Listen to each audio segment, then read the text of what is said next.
Warren Harding built a campaign for the presidential election in 1920 around his new word normalcy. It was an appeal to Americans' supposed urge to forget the horrors of the First World War and the Spanish flu and turn back to the certainties of the Golden Age. And yet, instead of embracing Harding's normalcy, the Roaring Twenties became a ferment of forward-looking, risk-taking social, industrial, and artistic novelty. War had something to do with the Jazz Age's lack of inhibition. So did the flu pandemic, which killed 6 times as many Americans and left survivors with an appetite to live the 1920s at speed. That spirit will also animate the 2020s. The sheer scale of the suffering from COVID-19, the injustices and dangers the pandemic has revealed, and the promise of innovation mean that it will be remembered as the year when everything changed. The pandemic has been a once-in-a-century event. See graphic detail. SARS-CoV-2 has been found in over 70 million people and possibly infected another 500 million or more who were never diagnosed. It has caused 1.6 million recorded deaths. Many hundreds of thousands have gone unrecorded. Millions of survivors are living with the exhaustion and infirmities of long COVID. World economic output is at least 7% lower than it would otherwise have been, the biggest slump since the Second World War.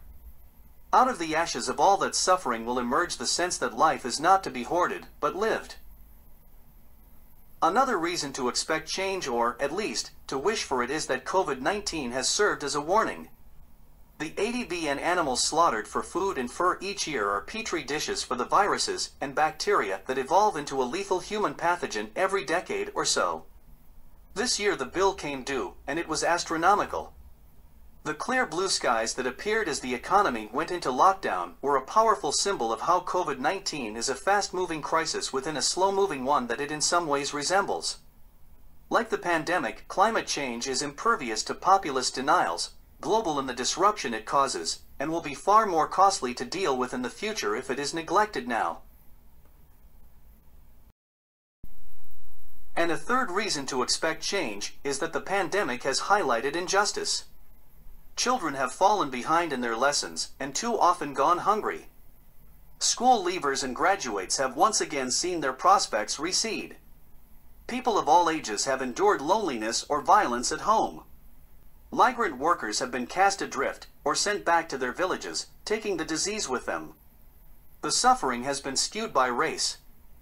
A 40-year-old Hispanic American is 12 times more likely to die from COVID-19 than a white American of the same age. In Sao Paulo, black Brazilians under 20 are twice as likely to die as whites. As the world has adapted, some of these iniquities have got worse. Studies suggest that about 60% of jobs in America paying over $100,000 can be done from home, compared with 10% of jobs paying under $40,000. As unemployment has soared this year, the MSCI index of world stock markets has risen by 11%. In the worst case, the UN reckons, the pandemic could force over 200 million people into extreme poverty. Their plight will be exacerbated by authoritarians and would-be tyrants who have exploited the virus to tighten their stranglehold on power. Perhaps that is why pandemics have led to social upheaval in the past.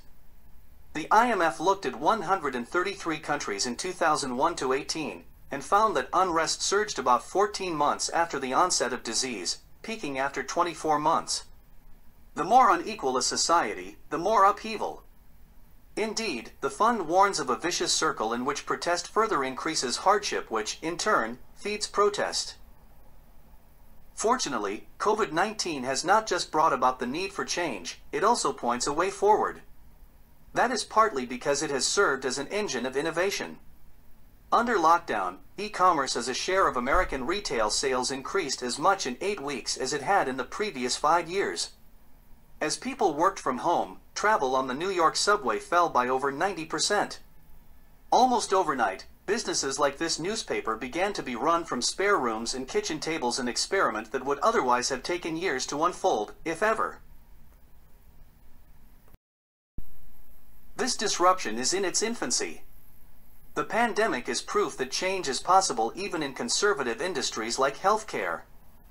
fueled by cheap capital and new technology, including artificial intelligence and, possibly, quantum computing. See article, innovation will burn through industry after industry.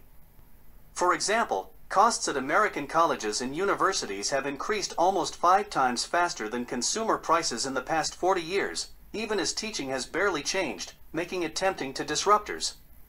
Further technological progress in renewable sources of energy, smart grids and battery storage are all vital steps on the path to replacing fossil fuels.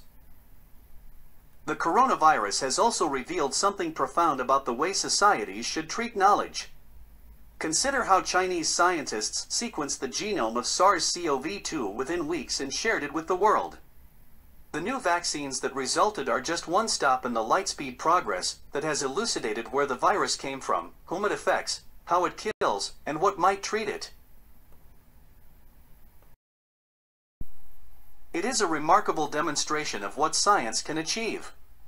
At a time when conspiracies run wild, this research stands as a rebuke to the know-nothings and zealots in dictatorships and democracies who behave as if the evidence for a claim is as nothing next to the identity of the person asserting it. And the pandemic has led to a burst of innovative government.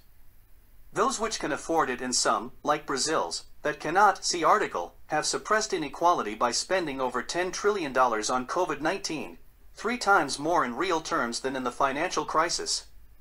That will dramatically reset citizens' expectations about what governments can do for them. Many people under lockdown have asked themselves what matters most in life.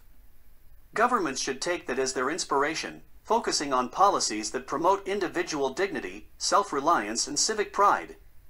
They should recast welfare and education and take on concentrations of entrenched power so as to open up new thresholds for their citizens. Something good can come from the misery of the plague year. It should include a new social contract fit for the 21st century.